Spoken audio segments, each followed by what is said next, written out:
Good evening, everybody, and welcome to BOOTHY'S Beer and Banter. Firstly, can I thank you all for joining me again tonight, which we really appreciate. And I'm sure a couple of you might know it's a little bit different tonight. And I'm delighted to announce that Magic Rock are the new sponsors of Beer and Banter. So I just want to thank Magic Rock and Richard for all their support. I know they've been big partners of the club for so many years now, but to support us and the club again, we just like to thank them. They've also kindly offered everybody watching today and on the YouTube channel a 10% discount for any order that you place with them. All you have to do is go to the website, click on the discount code, put BOOTHY in, and automatically you'll get 10% off. There'll also be a competition running each week, so you've got a chance to win a mixed case of Magic Rock beer. So all you have to do is watch social media, and there'll just be an easy question from tonight's Q&A. And all you have to do is answer that, retweet it, and then your name will get put into a hat. And whoever gets drawn out wins a case of mixed Magic Rock. So again, thank you for them. I can see on a screen we've got 2 or 3 new people watching today. So again, we thank you for joining us. All you have to do, you're all on mute. If you want to ask a question, just unmute yourself, raise your hand, and I'll come to you as soon as possible. Or again, just write it in the chat and I'll ask the questions for you. It's laid back, it's a bit of fun, so you can ask as many questions as you want, or if you just want to listen, feel free to do that as well. So let's meet as guests, and they don't need any introduction, even though one of them played for the football club for 7 years and one of them only played for 4 months. They're both Welsh internationals, both gone into management, and one of them even caretaker managed the Welsh team in November for 3 games. Obviously, we've got Robert Page and Steve Jenkins. Evening, lads. Good evening. Evening all. Good evening. Thank you both. Thank you for joining us, lads. And we'll get straight on to it, seeing as we're late, Jenks, and we've had to wait for you. First question. Obviously, you two didn't play with each other at Huddersfield. So when did your careers pass first meet? Jenks, that's on you. I think my first, I'm not sure whether it was 21s or whether it would have been one of your first, because I'm a couple of years older than Pagey, so I think it might have been when he gone the full international squad. I think we actually roomed together, if my memory serves me right, and that would have been the sort of first time that I'd sort of met him. But I'd heard about him anyway, you know, sort of coming through the young Welsh groups and all that, because I think he played, didn't he play for like the under-15s a couple of years earlier and all that? Yeah, I think he was sort of a young prodigy at the, so I heard of the name anyway, but. Well, can I ask you, Paige, then? Yeah. You took over from Jenks' spot, didn't you? You kicked Jenks out of the Wales right back spot, am I right? In all fairness, I think there was myself, Jenks. I must have been injured. And Mark Delaney. There was the 3 of us, and at the time I was leaving Watford, and obviously predominantly played centre back. So I wanted to play centre back for Wales, but when you're asked to play for your country, you'll play anywhere. So. So I was asked by Mark Hughes, who was a manager at the time when he first took over, and I was asked to play right back for a few games, which I hated. But like I said, you're never going to say no to your country to play. I'll play anywhere. And then, I thought me and Jenks first met on an under-21s camp in Cyprus. It was back in the day, Jenks, if we remember, when... right, yeah, I remember. Used to travel together. They don't do it so much now, but back in them days, the 21s used to play the same fixture as the first team when we were playing Cyprus away. That's right. And the 21s played on the Friday and the first team played on the Saturday. And Boothie, we stayed in this wonderful hotel right on the beach. So we played on the Friday, Jenks, to win. He's smiling already because I think he knows what's coming. So we played on the Friday, a quiet night out after.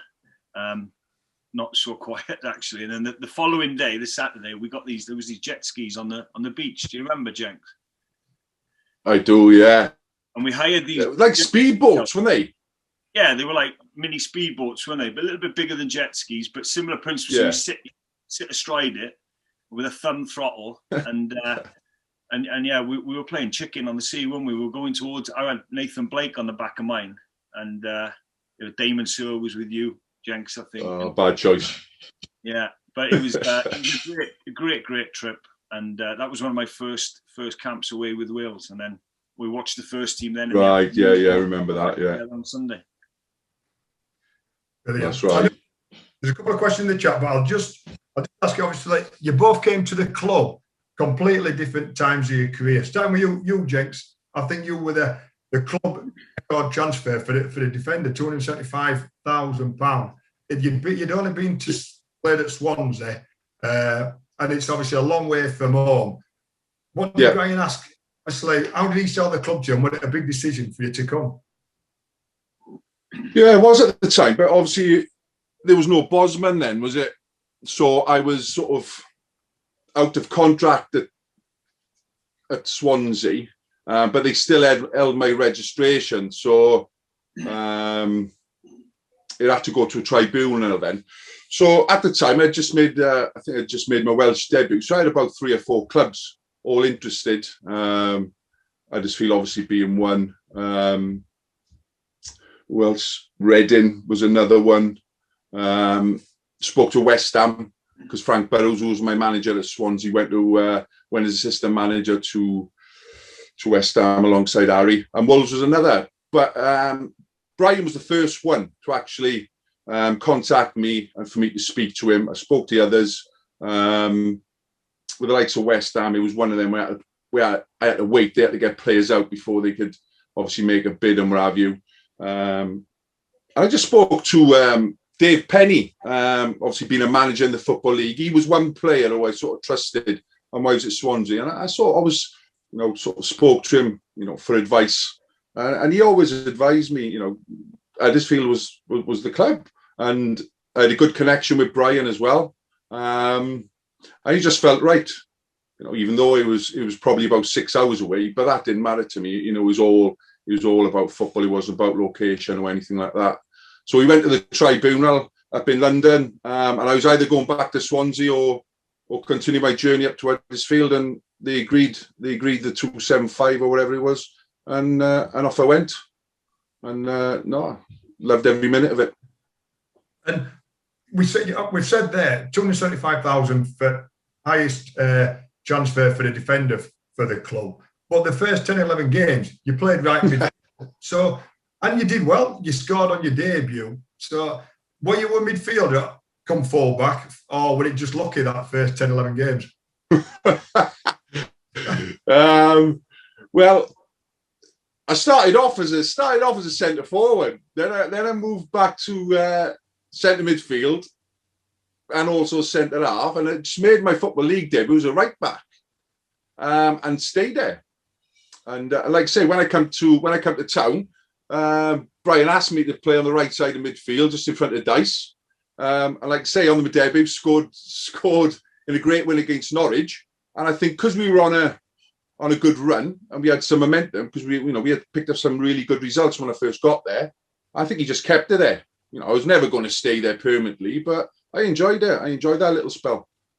Yeah. And moving to you, Paige, you were completely the other side of your career to Jenks. You were over 30, knocking on a bit. You don't look any different than you do now. But when I was looking at the pictures back, you look like that at 18 anyway. So there's no difference. but you were in Coventry, who were like in the Championship then, and we were in League One, languishing mid-table. So for you to come with a bit of a coup for the club to get you, but you coming must have felt like a bit of a step down. No, not at all, because the football club was a big football club, is a big football club. So for me, it was absolutely appealing. Having spoke with the manager, Andy Ritchie, at the time, was a massive pull for me. All right, it didn't work out for him, and I think the beginning of April he left the club, and then Jerry took over. But I was probably 32, 33. I was at the Championship club where I could have sat. I had another year left on my contract. Sorry, I was out of contract in that summer, so I could have sat for another 6 months and put my money up. But I think Jenks will agree with this. As a player, you feel like you're cheating yourself and the club if you don't earn your wages and go and play. So I'm not one that can sit in the stand. I can't do that. So I tried to get out. There was a couple of clubs. Doncaster Rovers was another one that showed a little bit of interest. Living in Sheffield, it was partly to do with the locality, but absolutely, when a club like Huddersfield shows interest, I was there absolutely with bells on. So, and having spoke with the gaffer, it was a no-brainer and the right decision for me. And I'm just going to read you this. I don't usually, but this, like we said, you only joined the club and you're only there 4 or 5 months. But I got an email today, and this just sums up your time for me. It's from Ted Bradley, and he said, "Rob Page is one of your guests tonight, and will you pass on all my best wishes and my thoughts to him? Memory of Rob in his first game when he made an immediate impact on the team, organising our defence and putting on a stalwart display. He soon realised our left back was out of position all the time and quickly organised him into the correct covering position. I wish we had someone of his character in the squad today." Forget about that bit, but the fans really took to you straight away, and it just everybody knew what a leader you were on the pitch. Yeah, what a lovely message. So I'd like to thank him for that. That's really nice to hear, of course. Yeah, I remember my debut. I think it was Oldham. Was it Oldham in the FA Cup? And we won 1-0. Yep. Luke Beckett with a header. Yeah. What a game. What a game. I absolutely loved it. Listen, I was never the prettiest of footballers to play. But what I had was, like Jenkins has seen it as well before, a willingness to win and a drive to win and do well and rally others around me, because you win as a team. So I think that's why supporters have taken to me over the years, is because I wear my heart on my sleeve, and I think when I'm representing their club, I'm putting the jersey on, they want to see somebody give 100%. And like I said, I was never the prettiest of footballers, but I always knew I give 100%. Exactly.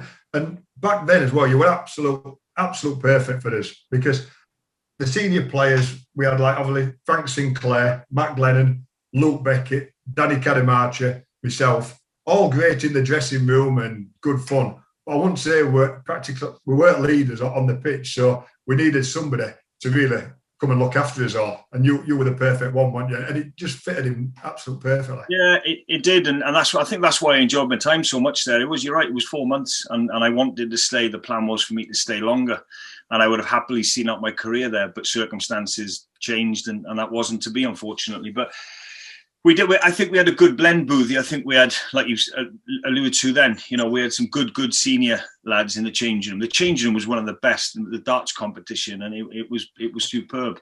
Forget about football, but darts. yeah, but that's what makes a team spirit in the changing room. It was enjoyable turning up. The training facilities weren't what the kids have got today.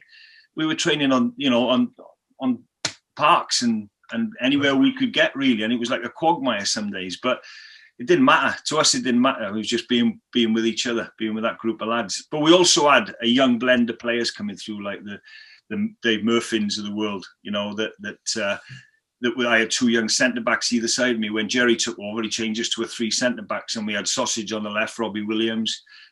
We had Frank.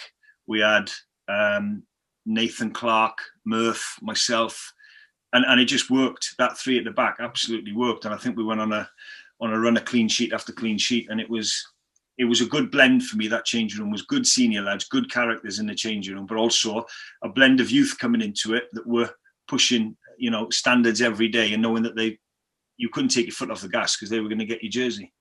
Exactly. Yeah, brilliant, Paige. And we've got a few questions. Just before that, Paige, I just want to ask you again. You came in, we're talking about leaders. John Worthington were our captain, Worthers, and Andy Richard got released.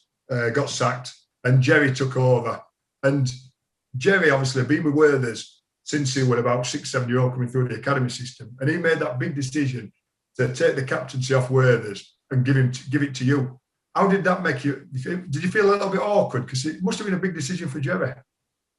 Yeah, of course, but that's what managers get paid for. They have to make uncomfortable decisions. When you lead a changing room, you're not going to keep everybody happy. And understandably, I was a young captain at Watford, and if somebody would have taken the armband off me, I would have felt hurt and upset.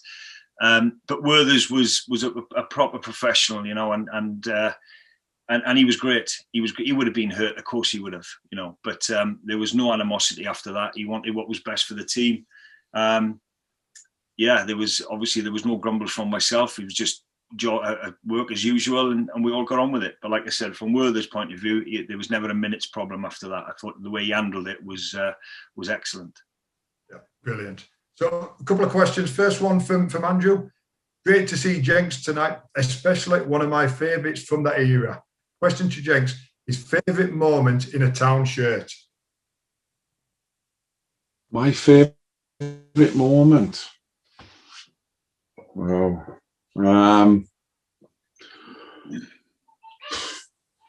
probably I'd have to say my debut, really, because it happened so fast and so quick. I think I only trained with the boys on the Friday, and then played on the Saturday. I'd like to score the goal in a very, very good win against a very good Norwich team. Yeah, I really enjoyed that, and I thought it sort of helped me settle in straight away. Got fans on side, I was hoping that they weren't going to expect a goal every week, but no, I think the way it went and the way people responded to me and the way people talked to me, it was fantastic. And no, it was a great start and a dream start for me. Yeah, brilliant. And following on that question, it's a question to both of you. And Paige, I could answer yours because I know who your most difficult opponent will be. But Jenks, who were your most difficult opponent? And obviously after you, Paige. In those seasons that I was there, or in training? No, anyway. Obviously, you played 40 odd times for Wales. I'm sure you must come up with some of the best players in the world. Yeah, I think Italy jumps out straight away. We played at the San Siro. Jenks, did you play in that one as well? No, you were dropped. No, I didn't. No. I was injured on that one, I think. They had Inzaghi, Vieri, and Del Piero as a 10. So that was their front three. And I think I had to count the players 3 times because I thought they had more than 10 players on the pitch. It was ridiculous. I've never seen movement like it. I think Speedo played. Gary Speed played. Mark Delaney played right back. I think I played with Chris Coleman as well, maybe. So, yeah, that was the best team I played against. What score were it, Paige, that day? 0-0. You'll take that as a defender against them. You'll take at half time. They scored 4 second half. So 0-0 at half time. That should have left it at that, Paige. I got straight on to Jenks then. Jenks, who are your most difficult opponent? I'm going to go a different route. I am. Obviously, played against some, incredible players, when playing for Wales. Did you go to Brazil, Paige? Yeah. Out in Brazil, and obviously you had Rivaldo, and he played in the Euro. I think he scored 2 free kicks from 25 yards in the top bin. But I'm not going to go, some fantastic players, sort of being in and around Wales, but there's a guy that always sticks in my mind, and it was a winger at Chester when I started at Swansea. His name was Brian Croft. Probably nobody's ever heard of him, but he, was one of my. I think I'd only played about 10 games at that point. 18 years of age, and he absolutely destroyed me. For 90 minutes, he destroyed me, and I'll never ever forget it. It sticks in my mind. I'll always remember his name, and I learned a lot. I learned a lot that day. It was a tough experience. It was a long journey home, but like you say, you've got to come back. You've got to show a bit of resilience, and I like to think I did. But yeah, Brian Croft, Chester City, left winger. I've never said that, Jenks, after playing against the Brazilian Stars, and you go, a lad from Chester. Exactly. So I get a question again for you, Jenks, from Ian. So, Jenks, after being such a popular player at Town, were you disappointed how your time ended, as most fans were gutted when you left? Obviously, it was a bad time when club were in administration. Mick Wadsworth was he still there when you left? And it was a terrible time, Jenks, wasn't it? And yeah. It was sad. Yeah. Career to come to an end like that. Yeah. I got to be honest, and on that, I didn't really want to go. All my kids are born up there. My missus loved it up there. even now she says that, you know, we shouldn't have come back, you know, in hindsight. But you know the problems. You were there, you experienced them. It was a very, very difficult time. And I think there was a point where I think the club wanted players to go. You know, it was that bad, that, you know, the financial situation. So, you know, I wasn't forced out, I got to be honest. You know, it was my decision in the end. And I was gutted because I honestly thought that I would have probably ended my career there. You know, I was nearly 31. I'd been there seven and a half years. Weren't really looking for a move, but like I say, the financial situation sort of brought it to a head, and I ended up leaving. Yeah, cheers. It was sad, Jex, but that's the state of the club. We didn't want it at the time, and they were just they sold anybody, wanted they got rid of anybody at the time just to try and get a little bit of money back. Yeah, page and just save on the wages as well. Well, when you're on money you were on, Jex, then they've got to get rid of top earner. Yeah. I wish I was pound behind you. Give up. Moving on quickly. Paige, obviously, you left again. We thought you were staying. They would offer him a 2-year contract on the table. And next thing we knew, you'd gone to Chesterfield. What happened there? Yeah, the deal was done. Fair play to Andy Ritchie. We spoke about a new contract and me staying at the club. Jerry stuck to it. He made me captain, like you said earlier, and stuck to the 2-year contract. We'd agreed terms. Everything was done. I just assumed I was signing the contract. It was all ready for me to go to the office and sign it. And the change of management, Stan come in and called me into the office and said, look, you know, we want you to stay, but you're not on the terms that you've agreed. And so instead of a 2-year contract, it was a 1-year contract, and the money was halved. So, you know, I'd already worked it out. I'd gone from a considerable drop at Coventry. It's not all about the money. What it came down to them, Boothie, was a point of principle. And I didn't like that. I didn't like how it was handled. And then I had somebody, you know, that wanted me to go there and on a 3-year contract, and at 32, 33, it was a decision, a hard decision, and one I regretted after. But out of a point of principle, I couldn't sign them. I couldn't stay. Yeah, totally understand. It was such a shame because, like we talked about, all the young lads you mentioned, your Worthers, Clark, Murph, Michael Collins, Andy Allsworth, Anthony Lloyd. They could have done with somebody like you, because because you're a great person, great bloke, great leader, but great in the dressing rooms and helping the lads as well. Like they'd have benefited so much. You having a couple of years with them, definitely. Well, all of us, mate. Like I said, it was a good changing room, wasn't it? Even the bonkers people like Luke Beckett that I drove in with every morning. You know, even he was a great character. He was like a jigsaw that all come together.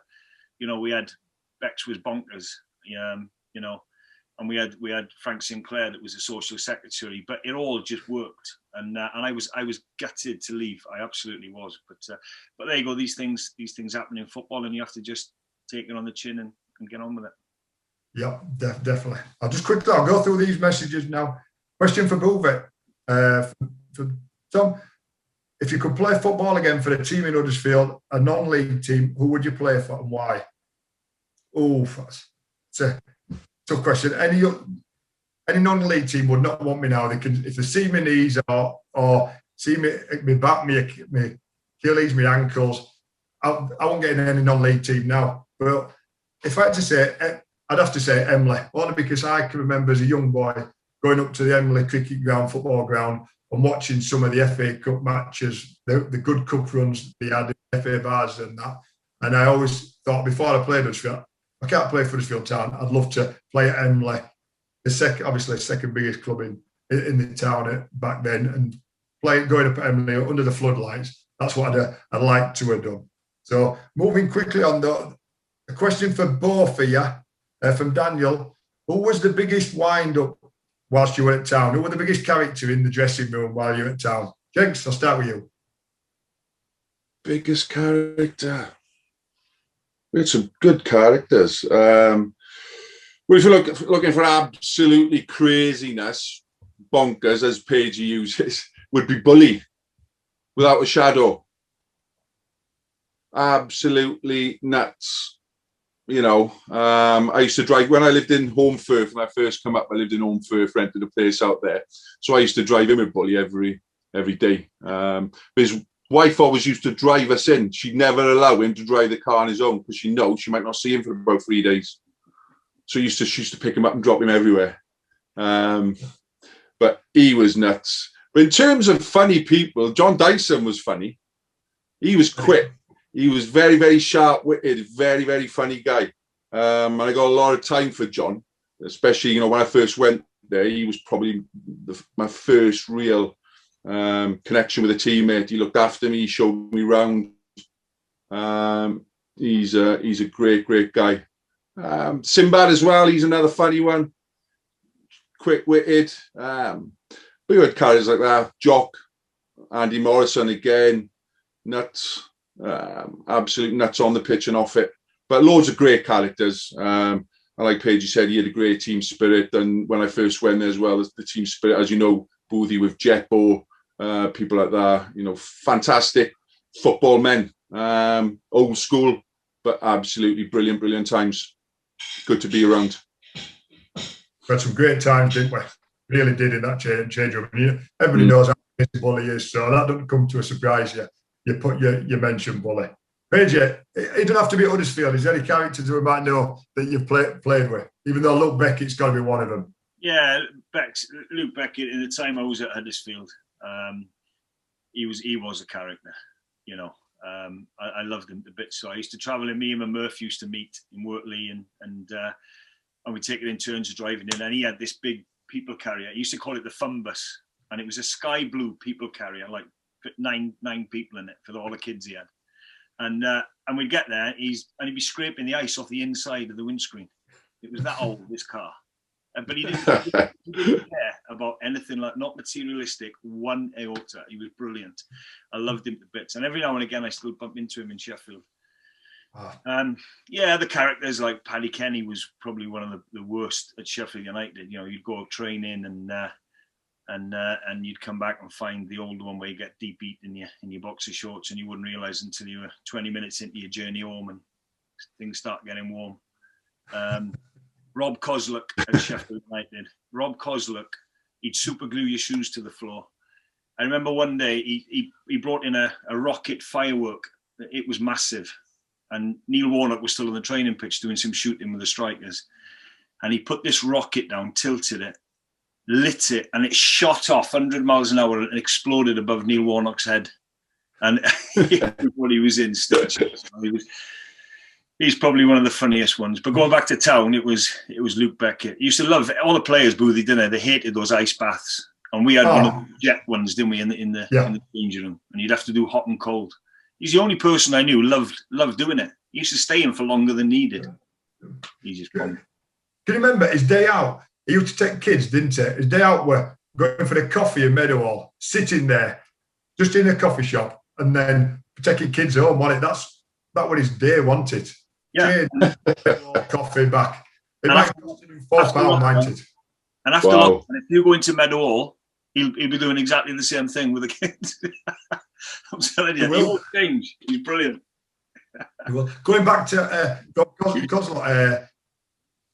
super glowing trainers down. Well, I can remember we were playing Bristol Rovers. It was before you, Jenkins. We were under Neil Warnock. We were playing Bristol Rovers and we lost 2-0, and we got murdered.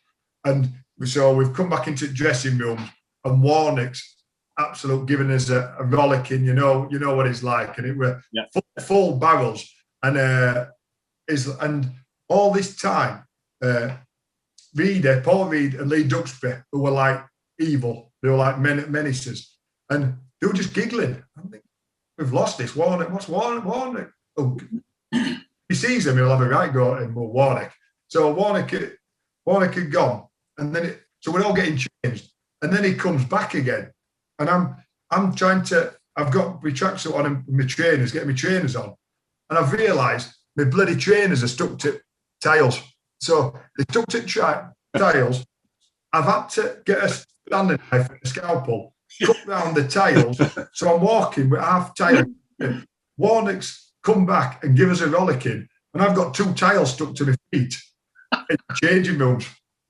And that's what they were like back then, wasn't it? The player, we had some good times, didn't we? We really did have some good fun. Not great on the pitch, but off the pitch, we really enjoyed it.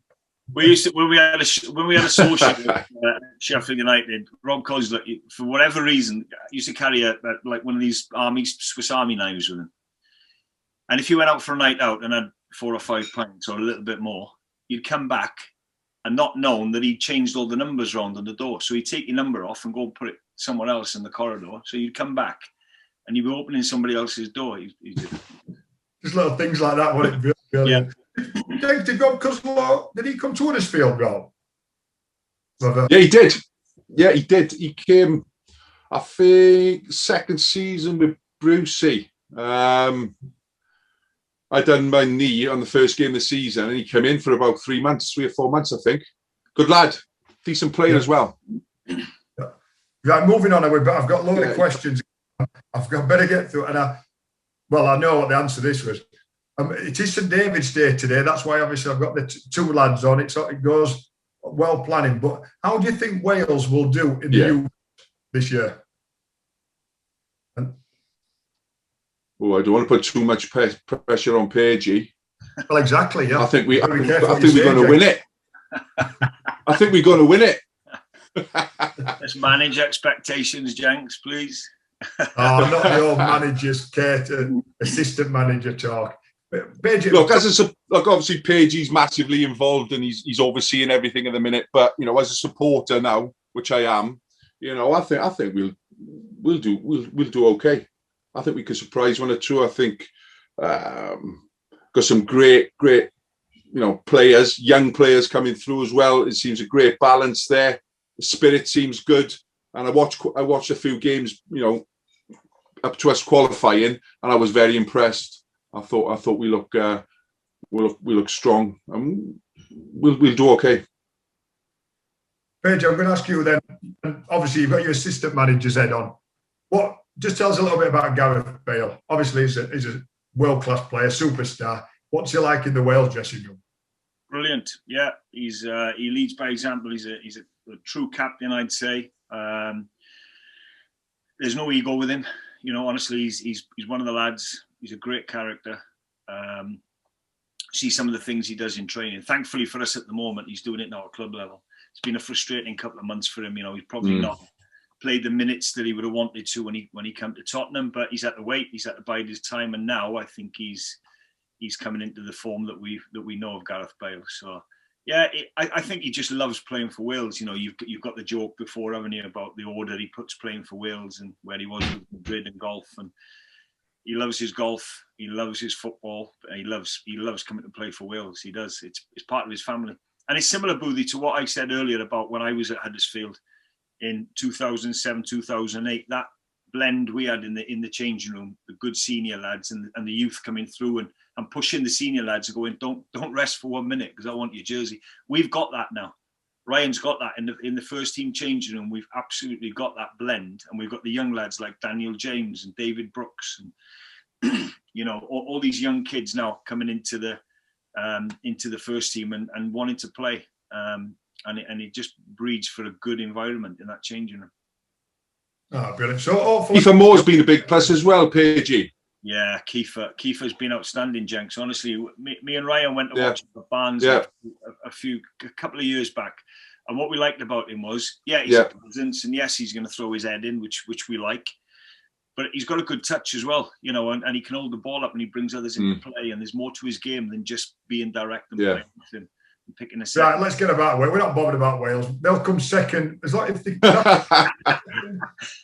we all know who's going to win it. So a quick question for me from Tom Boothie. If you could be a manager of town, what players would you bring in from your old town team and players who played versus Sheffield United in the final? If Wally there, obviously Pagey for the leader, and Jenks, he can play on the right back and right midfield. The players who played versus Sheffield United in the final, in the playoffs, you've stumped me there. Jordan Rhodes, definitely I'd play Jordan. He can score goals. So I'm going to quickly move on because I know we've got a load of questions, and I know we always run out of time. From Peter Swallow, Jenks, Jenks only scored 4 goals for Town, so he must clearly remember his best goal for the club. I remember one of them being at Leeds Road as he celebrated on the Kilner Bank side. And I got in there examining a photo with Jenks. I've still got that photo he signed for me. Come on then, Jenks, tell me about this goal, because I can't remember it. Well, there's only 4. I think only 2 of them were outside the box. So it was that one against Stockport. Is that the one he was talking about? Or I think there was one at Notts County. Well, not at Notts County. Against Notts County, I played left back that night. There's only 4. That was when Lou was in charge. And I've cut inside, beat 1 or 2, top corner from about 25 yards. That would be that way because others weren't. Header near post header from a corner against Ipswich. Well, then we're waiting for some more. Is that it? What about Paige? Am I right? Did you score a world it when you Norwich? Near post header against Ipswich from a corner. Right, that's 4. Forget about that now. You've gone. You've had your 4. That's it. Right. That's it. We're not here all night. From Johnny. Great to see Jenks and Paige. Question for Jenks. Jenks, how surprised were you that Jacko got sacked after finishing 10th in the Championship in 1999? Obviously, Barry Ruby had come in. He'd done ever so well. And I think we finished 9th or 10th, didn't we? And then that close season, they sacked him. Yeah. I was surprised. Because I thought he'd done a great job, obviously, the previous season, keeping us up. And then he built on it again, made some good signings. And like I say, we finished and we were solid. We were solid all season, always in and around that sort of 10th spot. But, it's like when somebody comes in and takes over a club, 9 times out of 10, they want to bring their own men in. Whether it was the right decision, I don't know, because it would have been very, very interesting to see how Jacko would have done with the money that Steve Bruce spent. And looking back at it, probably the club tried to go forward too quickly. I think the transition, the changes, that happened overnight. There was so many players coming in. The squad was massive. A lot of quality, but it would have been interesting, to see how Jacko would have done it and how would he have dealt with it. Because obviously Steve coming in, he probably made 7, 8, 9, 10 signings straight away, and it's not easy. It's not easy, gelling the team together. Even though we had a fantastic run from around about October time to Christmas when we were top of the league. But then after sort of Christmas, obviously selling Marcus, which was a massive mistake looking back. And then we couldn't get the goals that we previously scored. So, I was like I say, regarding Jack, who was a no one. What were the dressing rooms like? Stuart. Come on, Bobby. Sorry, can you hear me, James? Yeah, I can, yeah. Well, when Stewie went. Yeah. Couldn't believe it. The position that we were in to sell your sort of best striker, we just couldn't believe it. Not massively surprised because I'm not sure Steve Bruce was a massive Marcus fan anyway. And he looked at it, and whether he thought Smudger was a better replacement, I don't know. Smudger's a very, very good player, technically, very, very gifted. But when he came to Town, he was under a lot of pressure to replace Marcus, because Marcus was a massive, massive fans' favourite, So, looking back, hindsight, everything, it was the wrong decision. But, managers are paid to make these decisions, yeah. Isn't And it would. The question, obviously, about Jacko. If you look at Jacko when he first came, and I know Barry Ruby didn't give him the money that he gave Steve Bruce, but if he had done, you look when he had no money, he brought in. Who did he bring in? Wayne Allinson, Barry Horn, Dave Phillips, Steve Harper, like Nico Vassar. Grant Johnston. He brought in from Dundee. Yeah. So, he made some great signings. he made the signings that we needed. At that time, he had the right characters. You know, he brought like Barry and Dave in, hugely experienced players. Grant, another fantastic team player. You know, they all done great for Town. They were good signings. So it'd been interesting, you know, how he would have sort of coped and how he would have dealt with having a lot more money to spend. A bit more pressure on him then. But it would have been interesting. Yeah. Cheers, Jenks. To both of you again now. Well, to Jenks, who was your favourite manager at Town, who you played under? And the same to PJ, but obviously his favourite manager in his career. Start with you, PJ. Well, I only had Andy Ritchie obviously signed me, and then Jerry took over for a short time. I enjoyed working with Jerry. I thought he was very, very good. But probably the best manager I worked with was the late Graham Taylor. I think his attention to detail, even back years and years ago, you know, you listen to his team talks. He'd done many hats. He was the psychologist, he was the fitness coach, he was the coach, he was the manager.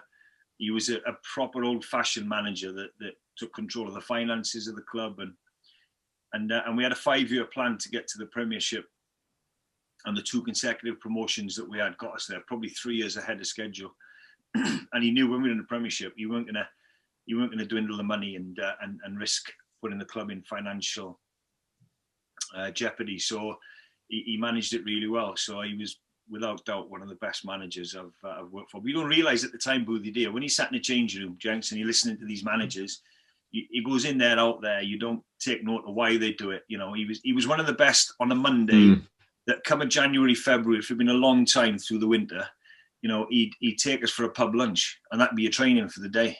And that lifted the morale. And then Tuesday we were back in. But then when we trained Tuesday, it'd be a double session, and you would run your socks off, and it'd be hard. But you don't mind doing it then, because you know you're going to get your rewards. We had a nice country walk and then a pub lunch. You know, he'd ask you to drive in convoy, take you back to his house and sit and do analysis. That was the analysis we had. And his wife would bring out some cakes, sandwiches and tea, and you'd sit and watch the game back from the Saturday. He was brilliant. Absolutely. His man management was second to none. Brilliant. Yeah. And your favourite manager at Town? Well, I don't like picking favourite managers. I look through the managers that we had. You know, I got on really well with Brian Orton. I thought he was a good manager. Super intense. He had the death stare, didn't he, Boothie? Oh, I did.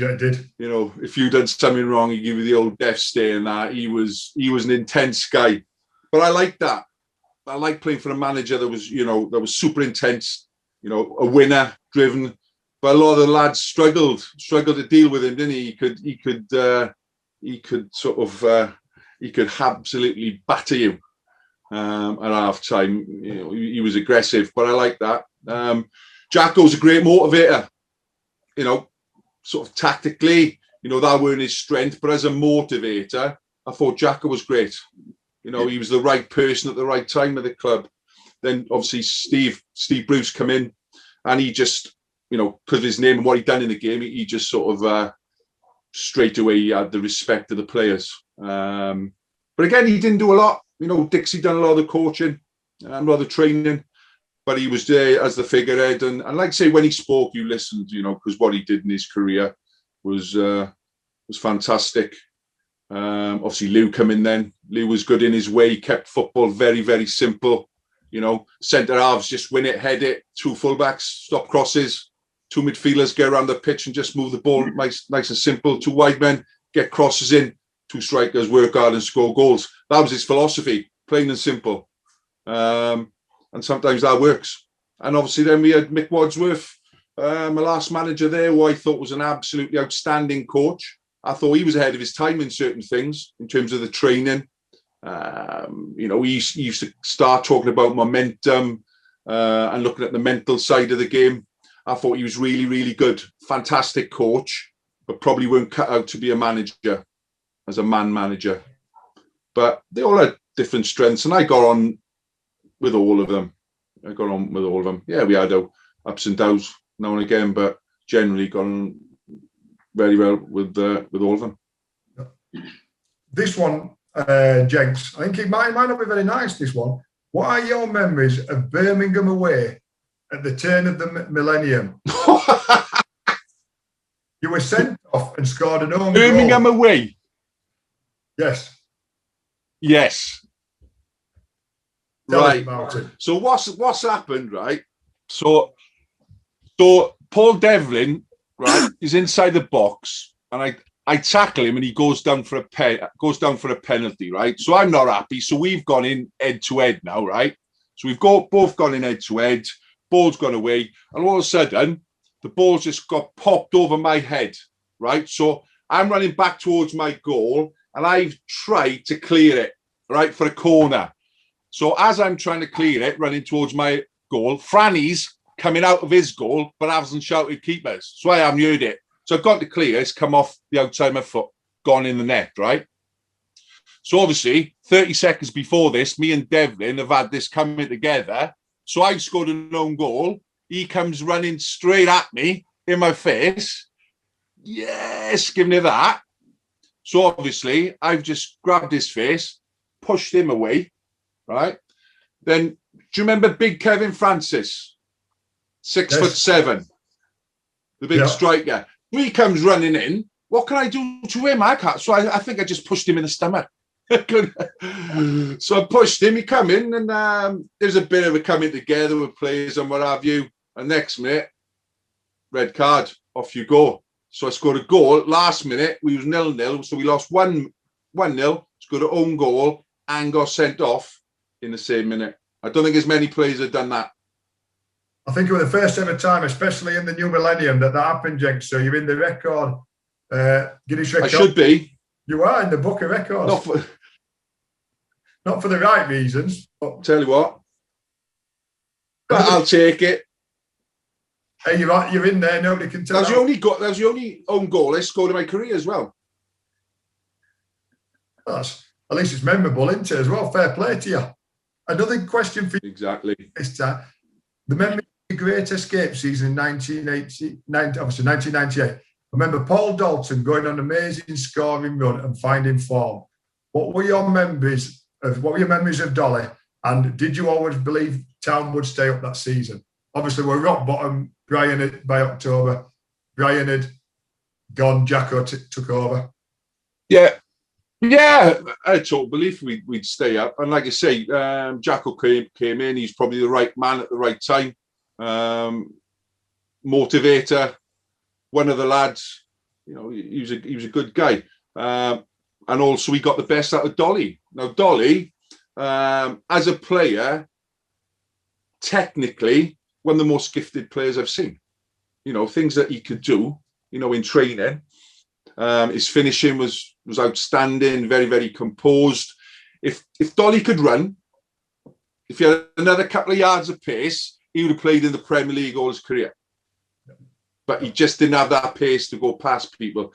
But in terms of technical ability and vision and touch, on his day, he was outstanding. But he was a bit of an enigma when he Dolly.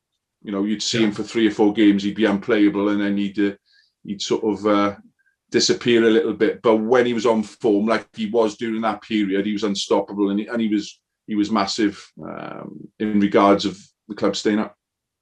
Definitely brilliant. Paige, I've got a question for you.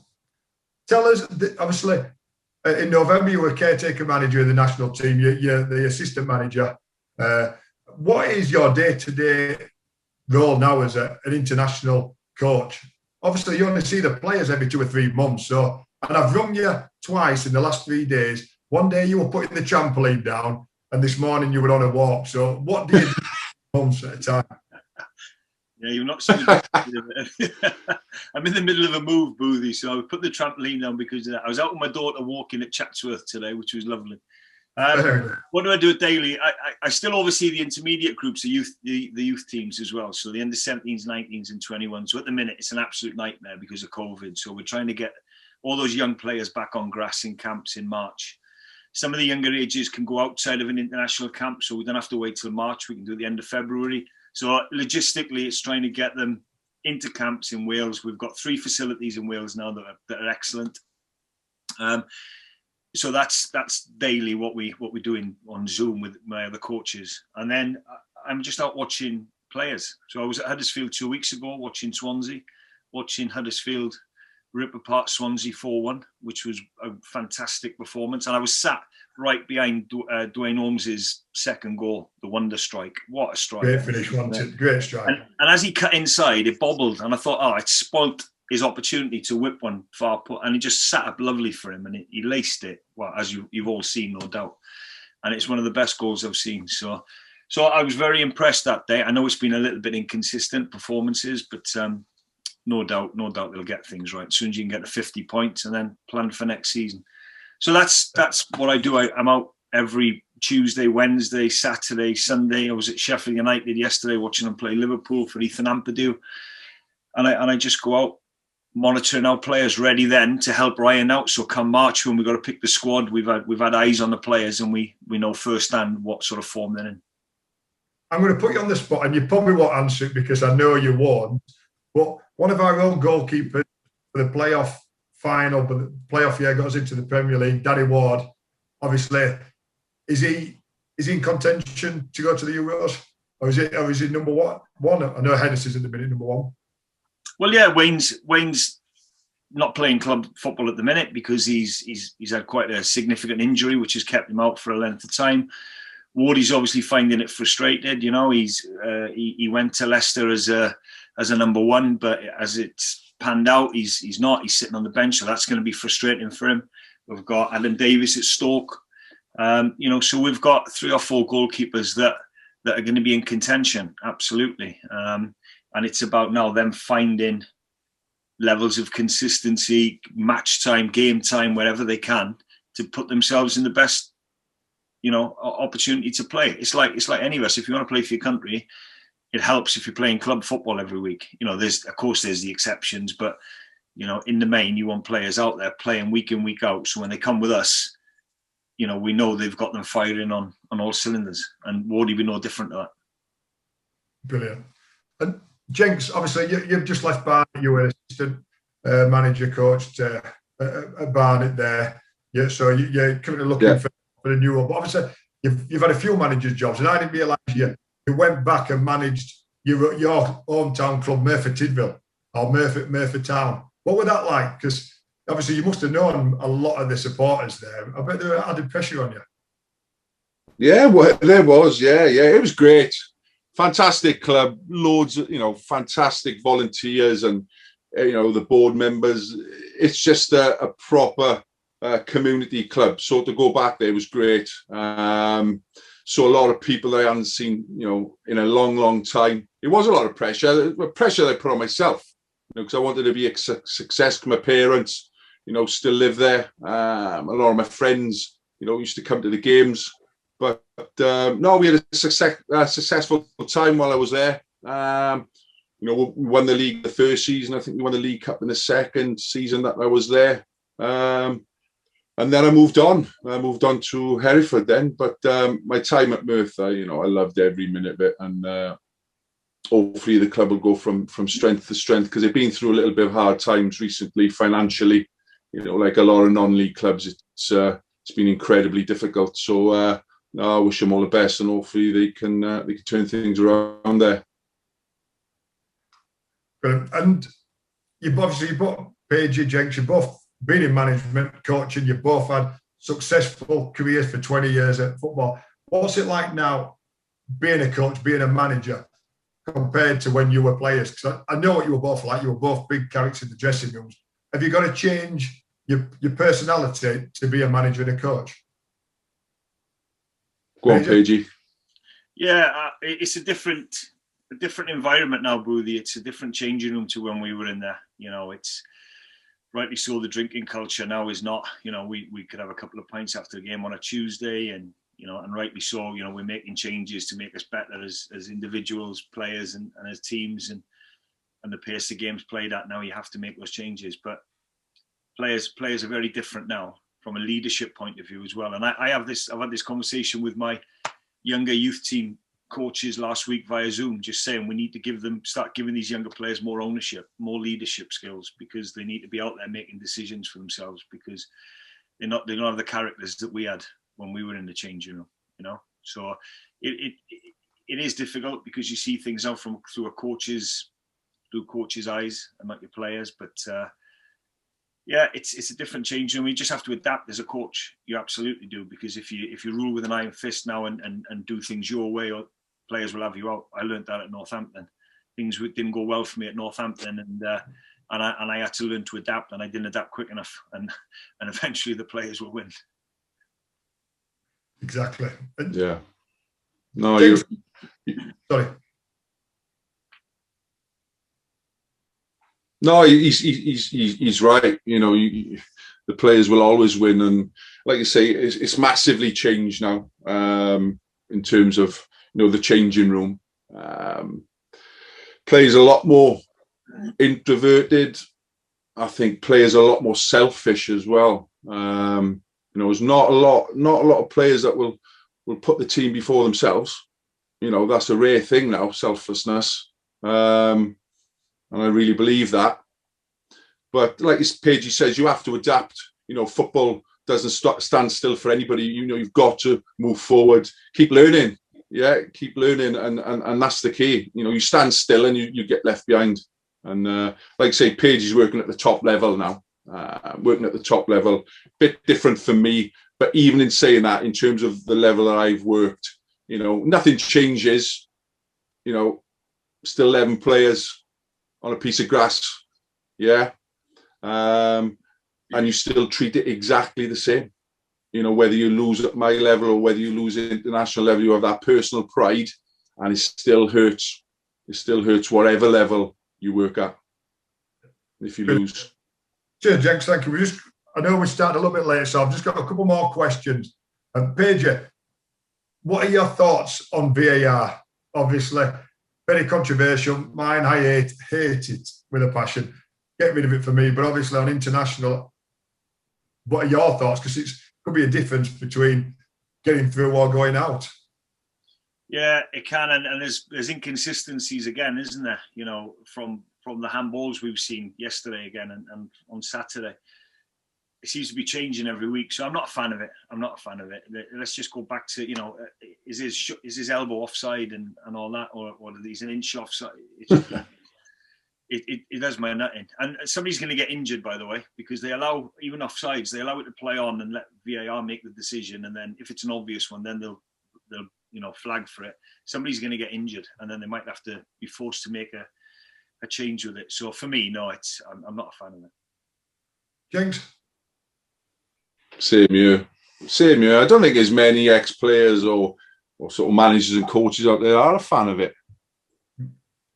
You know, like you say, the delays in the games now, where you're waiting for them to see it, and it's down to somebody's interpretation. Still, people see things differently. Like Paige said, well, the inconsistencies with handball. You know, they're going to have to change it now, that if it does it and hit your hand or your arm, it's a pen, whether it's from a yard or whether it's from a foot. You know, but it's like, say, them inconsistencies, you know, it's not good for the game. No, totally agree. And this is my final question. We've had a lot of questions tonight. Thank you all for your questions. But this is me. So nobody else has to listen. This is my question to Paige. And this is something I've wanted to know for years. My hero is Elton John. I've been to see him 6 or 7 times. Tell me, you've obviously were your chairman for a good number of years. What is it like? Obviously, you in person. Well, I didn't meet him that many times, actually. Funnily enough, he used to come in the change room every now and again at the end of the game.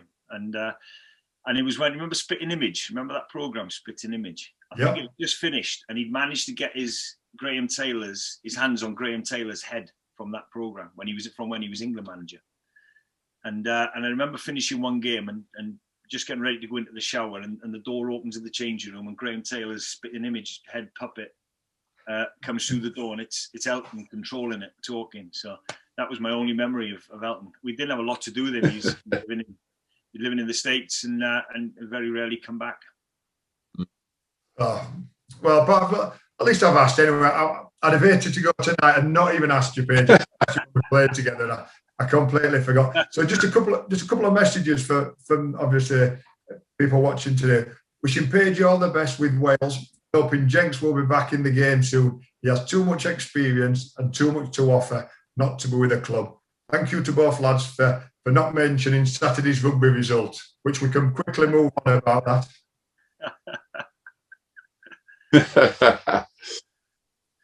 No, and please wish the boys all the best on their future football journeys. Obviously, Jenks, hopefully you can get back into football. And Paige, I'm sure if there's a job going, Jenks is coach, aren't you, Jenks? Absolutely. Yeah, scouting job. I'm sure keep your phone on, Jenks. I'm sure he'll be ringing you. So, Jenks, Paige, can I thank you both tonight? Really appreciate you giving your time up. Again, I said it last week, but I rang you both once, and you says definitely I'm coming on. Just let me know the date, and you're both here. Jenks, your Wi-Fi, you might need to update a little bit if they've got it in Wales Wi-Fi. I'm in the sticks a bit. It's not great. I got to be honest. But we've been able to hear you, Jenks, brilliantly. So, lads, thank you very much for giving your time, but we really appreciate it. And I'd just like to thank everybody again for joining us. There's next guests, Matt Glennon and Oggy and Paul Ogden. So that'll be interesting. Let's see what Oggy and Matty Glennon have to say about the season. So that's next Thursday. So it's a week on Thursday 11th of March. So thank you all for joining us. Don't forget about your Magic Rock discount. Just go on the website, type in BOOTHY, and you get your discounted code. There'll be a competition on the social media on Thursday when this goes out. So again, thank you for Magic Rock for sponsoring us, and thank you all for listening. And hopefully you can join us again a week on Thursday. Paige, Jenks, thanks very much, lads, and cheers. Have a drink on me later. All the best.